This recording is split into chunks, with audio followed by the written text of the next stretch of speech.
ਤਾਂ ਬੜਾ ਟ੍ਰੈਂਡ ਚੱਲਦਾ ਪਿਆ ਹੁੰਦਾ ਹੈਪੀ ਬਰਥਡੇ ਮੋਦੀ ਜੀ।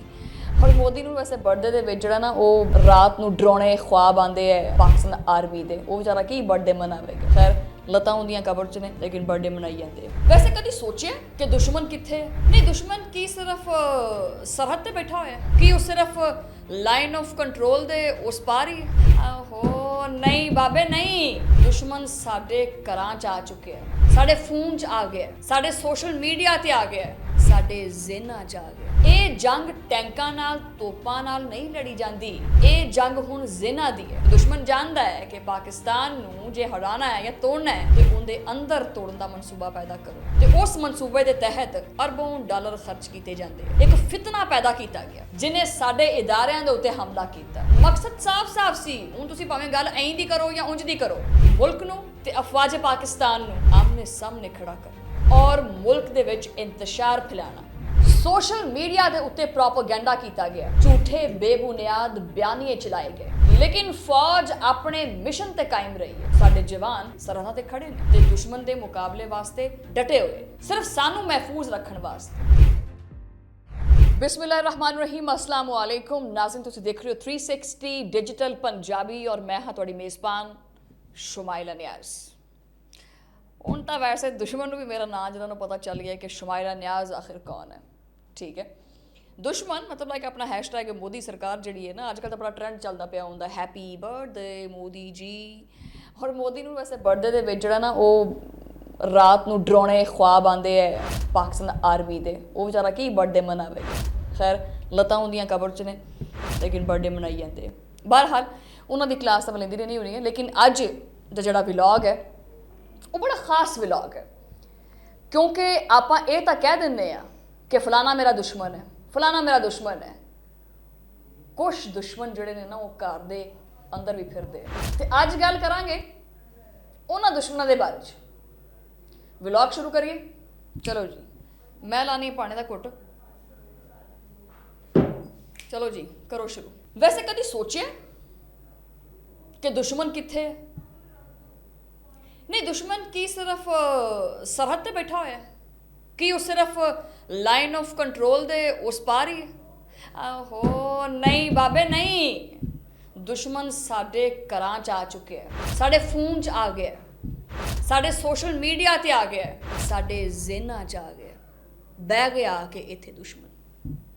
ਇਹ ਜੰਗ ਟੈਂਕਾਂ ਨਾਲ ਤੋਪਾਂ ਨਾਲ ਨਹੀਂ ਲੜੀ ਜਾਂਦੀ, ਇਹ ਜੰਗ ਹੁਣ ਜ਼ਿਹਨਾਂ ਦੀ ਹੈ। ਤੇ ਦੁਸ਼ਮਣ ਜਾਣਦਾ ਹੈ ਕਿ ਪਾਕਿਸਤਾਨ ਨੂੰ ਜੇ ਹਰਾਣਾ ਹੈ ਜਾਂ ਤੋੜਨਾ ਹੈ ਤੇ ਉਹਦੇ ਅੰਦਰ ਤੋੜਨ ਦਾ ਮਨਸੂਬਾ ਪੈਦਾ ਕਰੋ ਤੇ ਉਸ ਮਨਸੂਬੇ ਦੇ ਤਹਿਤ ਅਰਬੋਂ ਡਾਲਰ ਖਰਚ ਕੀਤੇ ਜਾਂਦੇ।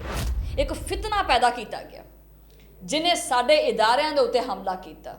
ਮਕਸਦ ਸਾਫ਼-ਸਾਫ਼ ਸੀ। ਹੁਣ ਤੁਸੀਂ ਭਾਵੇਂ ਗੱਲ ਐਂ ਦੀ ਕਰੋ ਜਾਂ ਉਂਝ ਦੀ ਕਰੋ, ਮਕਸਦ ਸਾਫ਼-ਸਾਫ਼ ਸੀ। ਮੁਲਕ ਨੂੰ ਤੇ ਅਫਵਾਜ ਪਾਕਿਸਤਾਨ ਨੂੰ ਆਮਨੇ ਸਾਹਮਣੇ ਖੜਾ ਕਰਨਾ ਔਰ ਮੁਲਕ ਦੇ ਵਿੱਚ ਇੰਤਸ਼ਾਰ ਫੈਲਾਣਾ। ਨੌਜਵਾਨਾਂ ਨੂੰ ਗੁੰਮਰਾਹ ਕੀਤਾ ਗਿਆ ਇਹਦੇ ਜ਼ਰੀਏ। ਬਸ ਇੱਕ ਇੰਤਸ਼ਾਰ ਪੈਦਾ ਕਰਨਾ ਸੀ, ਉਹ ਕੀਤੀ ਜਾਂਦੇ, ਹਜੇ ਵੀ ਲੱਗੇ ਹੋਏ ਹੈ। ਸੋਸ਼ਲ ਮੀਡੀਆ ਦੇ ਉੱਤੇ ਪ੍ਰੋਪੇਗੈਂਡਾ ਕੀਤਾ ਗਿਆ, ਝੂਠੇ ਬੇਬੁਨਿਆਦ ਬਿਆਨੀਏ ਚਲਾਏ ਗਏ, ਲੇਕਿਨ ਫੌਜ ਆਪਣੇ ਮਿਸ਼ਨ ਤੇ ਕਾਇਮ ਰਹੀ ਹੈ। ਸਾਡੇ ਜਵਾਨ ਸਰਹੱਦਾਂ ਤੇ ਖੜੇ ਨੇ ਤੇ ਦੁਸ਼ਮਣ ਦੇ ਮੁਕਾਬਲੇ ਵਾਸਤੇ ਡਟੇ ਹੋਏ, ਸਿਰਫ ਸਾਨੂੰ ਮਹਿਫੂਜ਼ ਰੱਖਣ ਵਾਸਤੇ। ਦੁਸ਼ਮਣ ਚਾਹੁੰਦਾ ਸੀ ਕਿ ਹੌਸਲੇ ਜਿਹੜੇ ਹੈ ਉਹ ਟੁੱਟ ਜਾਣ, ਲੇਕਿਨ ਇਸ ਪਾਕਿਸਤਾਨੀ ਆਵਾਮ ਦੇ ਹੌਸਲੇ ਟੁੱਟੇ ਨਹੀਂ। ਵੈਸੇ ਆ ਤੁਸੀਂ ਹਾਲੀਆ ਜਿਹੜੀ ਜੰਗ ਹੋਈ ਹੈ ਜਿਹਨੂੰ ਮੈਂ ਹੈਸ਼ਟੈਗ ਆਪਰੇਸ਼ਨ ਸੁਹਾਗਰਾਤ ਕੋਟ ਕਰਦੀ ਹਾਂ, ਦੇਖਿਆ ਲੱਖ ਗਿਲੇ ਸ਼ਿਕਵੇ ਸਹੀ, ਪਰ ਬਾਬਾ ਆਵਾਮ ਪਾਕਿਸਤਾਨੀ ਆਵਾਮ ਨੇ ਸਾਬਤ ਕੀਤਾ ਇਸ ਚੀਜ਼ ਨੂੰ ਕਿ ਅਸੀਂ ਨਾਲ ਖੜੇ ਹਾਂ। ਅਸੀਂ ਨਾਲ ਖੜੇ ਹਾਂ ਫੌਜ ਤੇ। ਲੋਕਾਂ ਨੇ ਬੜੀ ਤੋੜਨ ਦੀ ਕੋਸ਼ਿਸ਼ ਕੀਤੀ। KPK ਦੇ ਵਿੱਚ, ਕਬਾਇਲੀ ਇਲਾਕਿਆਂ ਦੇ ਵਿੱਚ ਲੋਕਾਂ ਨੂੰ ਇਹ ਕਿਹਾ ਗਿਆ ਕਿ ਦਹਿਸ਼ਤਗਰਦ ਸਿਰਫ ਜਿਹੜਾ ਨਾ ਉਹ ਫੌਜ ਹੈ ਤੇ FC ਹੈ, ਇਹਨੂੰ ਬਣਾਓ ਨਿਸ਼ਾਨਾ, ਇਹਨੂੰ ਤੋੜੋ। ਲੇਕਿਨ ਫੌਜ ਔਰ FC ਵੀ ਤਾਂ ਐਸੀ ਧਰਤੀ ਦੇ ਨੇ ਨਾ, ਉਹ ਵੀ ਤਾਂ ਪਾਕਿਸਤਾਨੀ ਨੇ, ਉਹਨਾਂ ਦੇ ਵੀ ਰਗਾਂ ਦੇ ਵਿੱਚ ਪਾਕਿਸਤਾਨੀ ਖੂਨ ਹੈ। ਗੁੰਮਰਾਹ ਕਰਨ ਦੀ ਕੋਸ਼ਿਸ਼ ਕੀਤੀ ਗਈ। ਔਰ ਇਹਦੇ ਨਾਲ ਵੈਸੇ ਕਰਪਸ਼ਨ, ਸਮਗਲਿੰਗ ਦੇ ਨੈਟਵਰਕ ਵੀ ਇਹਨਾਂ ਦਹਿਸ਼ਤਗਰਦਾਂ ਨੂੰ ਜਿਹੜਾ ਨਾ ਉਹ ਸਹੂਲਤ ਦਿੰਦੇ ਆ। ਲੇਕਿਨ ਜਦੋਂ ਕੋਈ ਜਵਾਨ ਸ਼ਹੀਦ ਹੁੰਦਾ ਹੈ ਤੇ ਉਹਦੇ ਜਨਾਜ਼ੇ ਵਾਸਤੇ ਲੋਕ ਨਹੀਂ ਸ਼ਰੀਕ ਹੁੰਦੇ, ਦਿਮਾਗ ਭਰ ਦਿੱਤੇ ਨਾ ਵਿੱਚ। ਹਾਂ, ਦੁਸ਼ਮਣ ਦੇ ਬਿਆਨੀਏ ਨੂੰ ਦੁਹਰਾਨ ਦੇ ਵਿੱਚ ਸਭ ਤੋਂ ਅੱਗੇ ਵੱਧ ਕੇ ਇਹ ਇੰਤਸ਼ਾਰੀ ਲੋਕ ਸੀ ਜਿਹੜੇ ਦੁਸ਼ਮਣ ਦੀ ਜ਼ੁਬਾਨ ਬੋਲਦੇ ਸੀ ਔਰ ਇਹ ਆਪਣੇ ਆਪ ਨੂੰ ਸਮਝਦੇ ਸੀ ਕਿ ਅਸੀਂ ਹੀਰੋ ਹਾਂ, ਅਸੀਂ ਮੁਹਿੱਬੇ ਵਤਨ ਹਾਂ। ਮੁਹਿੱਬੇ ਵਤਨ ਤਾਂ ਅੱਜ ਵੀ ਮੁਲਕ ਦੇ ਵਿੱਚ ਬੈਠਾ ਹੈ। ਇਹ ਬਹੁਤ ਸਾਰੇ ਹੈਸ਼ਟੈਗ ਜਿਹੜੇ ਆਪਣੇ ਆਪ ਨੂੰ ਮੁਹਿੱਬੇ ਵਤਨ ਸਮਝਦੇ ਆ, ਉਹ ਬਾਹਰ ਦੇ ਮੁਲਕਾਂ 'ਚ ਬੈਠੇ ਜਾ ਕੇ ਕੈਮਰੇ ਲਾਏ ਹੋਏ, ਉਹਨਾਂ ਨੇ ਆਪਣਾ ਪੂਰਾ ਮਾਹੌਲ ਸ਼ੌਲ ਸੈੱਟ ਕੀਤਾ ਹੈ ਤੇ ਬਾਬਾ ਜੀ ਨੌਕਰੀਆਂ ਵੀ ਵੱਖਰੀਆਂ ਚੱਲਦੀਆਂ ਨੇ ਤੇ ਲਾਈਟ ਕੈਮਰਾ ਐਕਸ਼ਨ ਵੀ, ਤੇ ਮੁਲਕ ਦੇ ਖਿਲਾਫ ਬੋਲ ਕੇ ਡਾਲਰ ਆਈ ਜਾ ਰਹੇ ਨੇ। ਹੈਂ, ਡਾਲਰਾਂ ਦੀ ਛਾਂ ਹੋ ਰਹੀ ਹੈ ਮੁਲਕ ਦੇ ਖਿਲਾਫ ਬੋਲ ਕੇ। ਇਹ ਨਹੀਂ ਸੋਚਦੇ ਕਿ ਜਿਹੜੀ ਇਹ ਮੁਲਕ ਦੇ ਖਿਲਾਫ ਗੱਲ ਕਰਦੇ ਆ ਉਹ ਦੁਨੀਆ ਦੇ ਕਿਹੜੇ ਕੋਨੇ ਤੇ ਪਹੁੰਚਦੀ ਹੈ। ਉਹ ਪੰਜਾਬੀ 'ਚ ਇੱਕ ਮਿਸਾਲ ਹੈਗੀ ਹੈ ਨਾ ਕਿ ਬੰਦਾ ਆਪਦਾ ਜੇ ਚੱਗਾ ਚੱਕੇ ਨਾ ਤੇ ਢਿੱਡ ਆਪਦਾ ਹੀ ਨੰਗਾ ਹੁੰਦਾ। ਇਹ ਲੋਕਾਂ ਨੂੰ ਚੱਗੇ ਚੱਕ ਕੇ ਵਹਾਈ ਜਾਂਦੇ, ਐਲੋ ਵੀ ਵੇਖੋ ਸਾਡੇ ਨੰਗੇ ਢਿੱਡ। ਲੇਕਿਨ ਪਾਕਿਸਤਾਨੀਓ, ਮੇਰੀ ਆਵਾਮ ਜਿਹਨੇ ਮੈਨੂੰ ਬਹੁਤ ਪਿਆਰ ਦਿੱਤਾ ਹੈ, ਮੈਂ ਇੱਕ ਪਾਕਿਸਤਾਨੀ ਹਾਂ, ਲੱਖ ਗਿਲੇ ਸ਼ਿਕਵੇ ਸਹੀ ਮੇਰੇ ਕਿਸੇ ਦੇ ਨਾਲ, ਲੇਕਿਨ ਮੁਲਕ ਤਾਂ ਫਿਰ ਆਪਣਾ ਹੈ ਨਾ। ਪਾਕਿਸਤਾਨ ਹੈ ਤੇ ਸ਼ੁਮਾਇਲਾ ਹੈ, ਜੇ ਪਾਕਿਸਤਾਨ ਨਹੀਂ ਤੇ ਸ਼ੁਮਾਇਲਾ ਨਹੀਂ। ਮੈਂ ਅਕਸਰ ਇਸ ਤਰ੍ਹਾਂ ਦੀ ਗੁਫ਼ਤਗੂ ਕਰਦੇ ਹੋਏ ਜਜ਼ਬਾਤੀ ਹੋ ਜਾਂਦੀ, ਜਦੋਂ ਮੇਰੇ ਮੁਲਕ ਦੀ ਗੱਲ ਆ ਜਾਵੇ ਨਾ ਫਿਰ ਗੱਲ ਵੱਸੋਂ ਬਾਹਰ ਹੋ ਜਾਂਦੀ ਹੈ, ਫਿਰ ਗੱਲ ਉਹ ਨਹੀਂ ਰਹਿੰਦੀ ਹੈਗੀ। ਮੈਂ ਤਾਂ ਬਲਕਿ ਜਿਹਨੇ ਪਾਕਿਸਤਾਨੀ ਇਹਨਾਂ ਨੂੰ ਵੀ ਕਵਾਂਗੀ, ਹੁਣ ਇਹ ਵਕਤ ਹੈ ਪਹਿਚਾਣ ਕਰਨ ਦਾ, ਫੈਸਲਾ ਕਰਨ ਦਾ ਕਿ ਅਸੀਂ ਕਿਹਦੇ ਨਾਲ ਖੜੇ ਹਾਂ।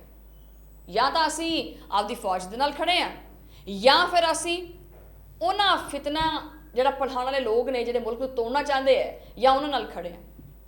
ਦਰਮਿਆਨ ਦਾ ਕੋਈ ਰਾਸਤਾ ਨਹੀਂ ਹੈਗਾ। ਇਹ ਮੁਲਕ ਲੱਖਾਂ ਕੁਰਬਾਨੀਆਂ ਤੋਂ ਬਾਅਦ ਬਣਿਆ। ਫੌਜ ਨੇ ਆਪਣੀ ਜਾਨ ਦਿੱਤੀ ਹੈ ਇੱਥੇ, ਕਾਹਦੇ ਵਾਸਤੇ? ਇਸ ਮੁਲਕ ਦੇ ਬਕਾ ਵਾਸਤੇ। ਔਰ ਯਾਦ ਰੱਖੋ ਕਿ ਆ ਟਵੀਟਾਂ ਨਾਲ ਤੇ ਪੋਸਟਾਂ ਨਾਲ ਪਾਕਿਸਤਾਨ ਨੂੰ ਕੋਈ ਨਹੀਂ ਹਰਾ ਸਕਦਾ। ਇਹ ਮੁਲਕ ਕਾਇਮ ਓ ਦਾਇਮ ਹੈ, ਇਹ ਮੁਲਕ ਕਾਇਮ ਓ ਦਾਇਮ ਰਹੇਗਾ।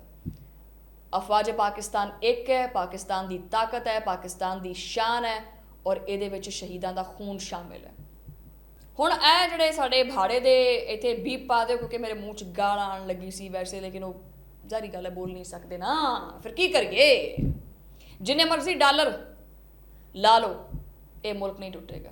ਇਸ ਜ਼ਹਿਰੀਲੇ ਬਿਆਨੀਏ ਦਾ ਹਿੱਸਾ ਕਦੀ ਨਾ ਬਣੋ। ਆਪਣੇ ਅਲਫਾਜ਼ ਨੂੰ ਆਪਣੇ ਮੁਲਕ ਵਾਸਤੇ ਮਹਿਫੂਜ਼ ਕਰੋ। ਇਹ ਮੁਲਕ ਅੱਲਾਹ ਤਾਲਾ ਦੀ ਨਿਅਮਤ ਹੈ, ਇਹ ਉਮਤ ਮੁਸਲਿਮਾਂ ਦੀ ਉਮੀਦ ਹੈ ਔਰ ਇੱਕ ਮੁੱਠੀ ਤਰ੍ਹਾਂ ਰਹਿਣਾ ਚਾਹੀਦਾ, ਇਸ ਤਰ੍ਹਾਂ ਮੁੱਠਿਦ ਹੋ ਕੇ। ਫਿਰ ਕੋਚ ਕਰਾਂਗੇ ਕਿ ਇਹ ਮੁਲਕ ਰਹੇਗਾ ਤੇ ਅਸੀਂ ਰਵਾਂਗੇ, ਵਰਨਾ ਇੱਥੇ ਸਾਡਾ ਨਾਂ ਲੈਣ ਵਾਲਾ ਕੋਈ ਨਹੀਂ ਹੈਗਾ। ਇਹ ਤਾਂ ਫਿਰ ਮੁਲਕ ਦੀ ਗੱਲ ਹੈ ਨਾ। ਵੈਸੇ ਇੱਕ ਖਾਨਦਾਨ ਦੇ ਵਿੱਚ ਅਗਰ ਏਕਾ ਨਾ ਹੋਵੇ, ਉਹ ਖਾਨਦਾਨ ਤਿੱਤਰ ਬਿੱਤਰ ਹੋ ਜਾਂਦਾ। ਕੋਈ ਨਾਂ ਲੈਣ ਵਾਲਾ ਨਹੀਂ ਹੁੰਦਾ ਉਹਦਾ, ਇੰਨਾ ਏਕਾ ਹੁੰਦਾ ਘਰ ਦੇ ਜੀਆਂ ਦੇ ਵਿੱਚ। ਜੇ ਘਰ ਦੇ ਜੀ ਹੀ ਆਪਣੇ ਜੀਆਂ ਦੇ ਮੁਖਾਲਿਫ ਹੋ ਜਾਣ, ਉਹ ਘਰ ਨਹੀਂ ਚੱਲਦੇ। ਫਿਰ ਮੈਂ ਵਲੌਗ ਦੇ ਵਿੱਚ ਇੱਕ ਗੱਲ ਬੜੀ ਖਾਸ ਕੀਤੀ ਸੀ। ਇੱਕ ਤਾਂ ਮੈਨੂੰ ਆ ਮਾਈਕ ਨੇ ਬੜਾ ਡਿਸਟਰਬ ਕੀਤਾ ਹੋਇਆ। ਇਹ ਮੈਂ ਆਪਣੀ ਟੀਮ ਨੂੰ ਬਸ ਰਿਕੁਐਸਟ ਕਰਾਂਗੀ ਕਿ ਮੈਨੂੰ ਕਾਲਰ ਮਾਈਕ ਲਾਓ, ਕਿਉਂਕਿ ਮੇਰੇ ਹੱਥਾਂ ਦੀ ਜਿਹੜੀ ਮੂਵਮੈਂਟ ਹੈ ਨਾ ਉਹ ਜਿਹੜੀ ਡਿਸਟਰਬ ਹੁੰਦੀ ਹੈ ਵੈਸੇ, ਤੇ ਉਹ ਮੇਰੀ ਟੀਮ ਜਿਹੜੀ ਹੈ ਨਾ ਉਹ ਕਰਦੀ ਹੈ। ਤੇ ਇਨਸ਼ਾਅੱਲਾ ਅਗਲੇ ਵਲੌਗ ਦੇ ਵਿੱਚ ਕੀ ਪਤਾ ਮੇਰੀ ਮੰਨ ਹੀ ਲੈਣ, ਬਸ ਮੰਨ ਹੀ ਲੈਣਗੇ। ਮੈਂ ਇਹ ਗੱਲ ਕੋਟ ਕੀਤੀ ਸੀ ਕਿ ਇਨਸਾਨ ਜਿਹੜਾ ਹੈ ਨਾ ਉਹ ਬਾਹਰਲਾ ਜਿਹੜੀਆਂ ਟੈਨਸ਼ਨਾਂ ਨੇ ਨਾ ਉਹ ਬੰਦੇ ਨੂੰ ਇੰਨਾ ਤਕਲੀਫ ਨਹੀਂ ਦਿੰਦੀਆਂ ਜਿੰਨੀਆਂ ਘਰ ਦੀਆਂ ਟੈਨਸ਼ਨਾਂ ਬੰਦੇ ਨੂੰ ਤਕਲੀਫ ਦੇ ਦਿੰਦੀਆਂ ਨੇ। ਜਿਨ੍ਹਾਂ ਵਾਸਤੇ ਇਨਸਾਨ ਬਹੁਤ ਕੁਛ ਕਰਦਾ, ਜਦੋਂ ਉਹੀ ਉੱਠ ਕੇ ਬੋਲਣ ਲੱਗ ਪੈਣ, ਮੈਂ ਮਤਲਬ ਲਾਈਕ ਤੁਸੀਂ ਹੋਰ ਜੈਸ਼ਨ ਨਾ ਸਮਝਿਓ, ਬੋਲਣ ਦੀ ਗੱਲ ਕੀਤੀ ਮੈਂ, ਬੋਲਣ ਲੱਗ ਪੈਣ ਨਾ ਤੇ ਫਿਰ ਘਰਾਂ ਦੇ ਵਿੱਚ ਕਮਜ਼ੋਰੀਆਂ ਪੈਣਾ ਸ਼ੁਰੂ ਹੋ ਜਾਂਦੀਆਂ, ਫਿਰ ਦੁਸ਼ਮਣ ਮਜ਼ੀਦ ਵਾਰ ਕਰਦਾ। ਸੋ ਇਸ ਵਾਸਤੇ ਮੁਤਹਿਦ ਹੋ ਕੇ ਰਹੋ। ਤੁਹਾਨੂੰ ਮੁਲਾਕਾਤ ਹੋਏਗੀ ਅਗਲੇ ਵਲੌਗ ਦੇ ਵਿੱਚ, ਉਦੋਂ ਲਈ ਅੱਲਾ ਨਿਗਹਿਬਾਨ।